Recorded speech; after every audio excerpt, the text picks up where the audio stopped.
How's it going, everyone, and welcome back to Rangers Rundown. Phase 1 of the 2020 NHL Draft Lottery is complete, and it was a doozy.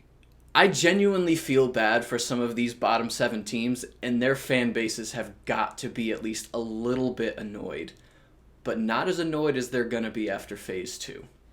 Now, before we talk about the outcome of the Draft Lottery, let's go back and look at the odds of all the teams involved.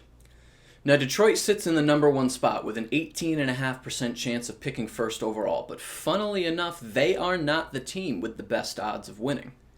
Because Ottawa owns San Jose's pick, they sit at both the number 2 and the number 3 spot for a combined 25% chance of picking first overall. Los Angeles sits in 4th with a 9.5% chance. Anaheim sits at 5th with an 8.5% chance. New Jersey sits at 6th with a 7.5% chance. And Buffalo sits at 7th with a 6.5% chance of picking first overall. Placeholder teams have odds of 6, 5, 3.5, 3, 2.5, 2, 1.5, and 1% respectively of getting that first overall pick. Now, an interesting point to bring up, the odds of a placeholder team winning first overall is 24.5%. If we count all of the placeholder teams as a single entity, they have the second best odds of winning this draft lottery. That's kind of crazy. But with all that being said, let's hop into the results of the first phase of the 2020 NHL Draft Lottery. Picking at number 8 in this year's draft is the Buffalo Sabres. Nothing really crazy there. They only had a 6.5% chance at that number 1 pick. Picking at number 7 is the New Jersey Devils. Again, nothing crazy considering their odds. Picking at number 6 is the Anaheim Ducks. Again, nothing crazy here for Anaheim. Same situation as the last 2 teams. Picking at number 5 is the Ottawa Senators' own first-round pick. Now, this pick had a 13.5% chance of getting first overall, but unfortunately for them, it came up short.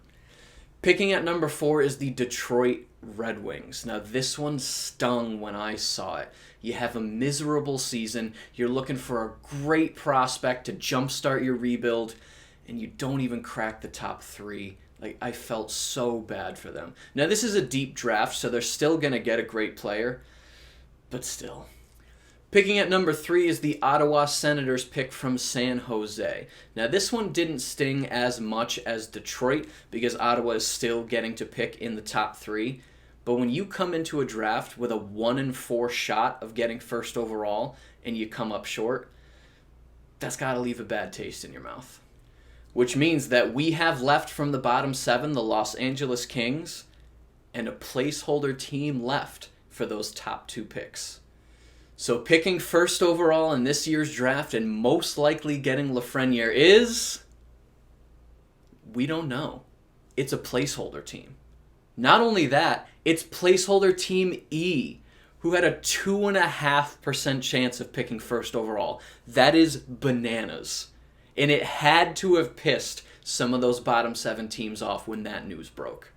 Fun fact, if the NHL had decided to just do a regular 16-team format for the playoffs and not do a play-in round, you know who would have won first overall this year? Winnipeg. Imagine adding Lafreniere to Winnipeg's already powerful offense. Crazy. And in a way, I kind of feel bad for Lafreniere. He's pumped, he's ready to find out where he's most likely headed next season, and he still doesn't know. He has to wait now. He has to wait for the play-in round to be finished and Phase 2 to commence. But in a way, I think this is kind of cool. There's been so much hype and build-up around this kid for so long, and that anticipation has just been dialed up to 10. Whoever picks first overall in this draft is getting a generational talent. But we're going to have to wait a little bit longer. That means the Los Angeles Kings are picking 2nd overall in this year's draft. Not bad, considering they came into the lottery with only a 9.5% chance of picking first overall. Now, since we had a play-in team win one of the top 3 picks, Phase 2 will happen sometime between the end of the play-in round and the beginning of the first official round of the playoffs. Each of the 8 eliminated teams will get an even 12.5% chance of getting that first overall pick. Let's talk about some of the possibilities for Phase 2. Here are the 16 teams playing in this year's play-in round. One of these teams is going to get the first overall pick. Now, obviously, no matter who ends up winning this draft, some people are going to be annoyed regardless. And semi-rightfully so. It just feels justified that if you have a miserable season the year before, you're rewarded with a fantastic player. But that's not how the NHL does things these days. Having odds lets chance be in charge, and this system doesn't necessarily reward teams for tanking on purpose just to get a high draft pick, something the NHL has been working really hard to root out. Let's highlight some of the situations that would piss the most people off, shall we? Pittsburgh. If somehow Montreal knocks out Pittsburgh in the first round and they win the draft, there will be riots in the streets all over the hockey world. Pittsburgh had a points percentage of .623 this year, and for them to win the first overall pick would just be asinine. Not to mention, this would be the third generational talent that Pittsburgh would receive after Lemieux and Crosby. Just not a good situation for anyone except Pittsburgh. Next, we have Toronto. They already have so much money tied up in 4 or 5 different players that who would they trade in order to keep Lafreniere when his entry-level contract runs out? They can barely pay the players they have now, and adding Lafreniere to that team would just be an overflowing cup of talent that they seemingly can't figure out how to get to work. And lastly, Edmonton. This is a team that has been awarded the first overall pick 4 times in the last 10 years. And if it were to happen again, that would just rub so many people the wrong way, especially since this team has been trending upward over the last couple seasons. Now, this is very good news for Rangers fans. We have a shot at the number 1 overall pick.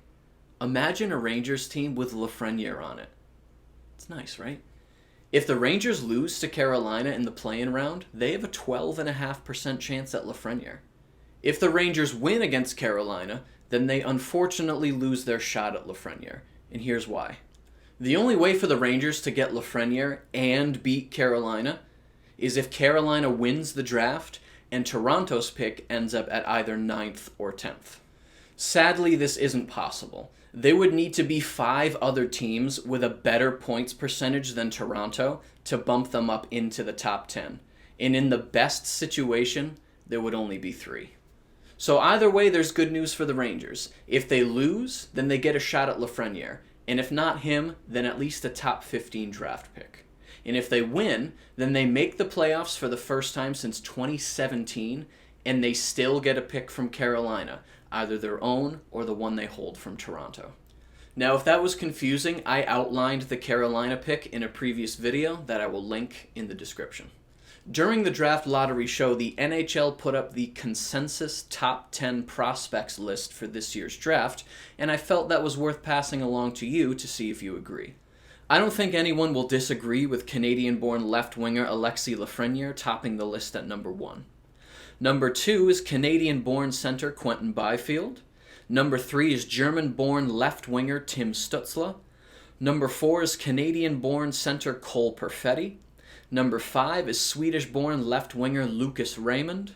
Number 6 is Austrian-born center Marco Rossi.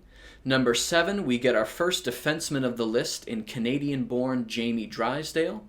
Number 8, we get our first right winger of the list in Swedish-born Alexander Holtz.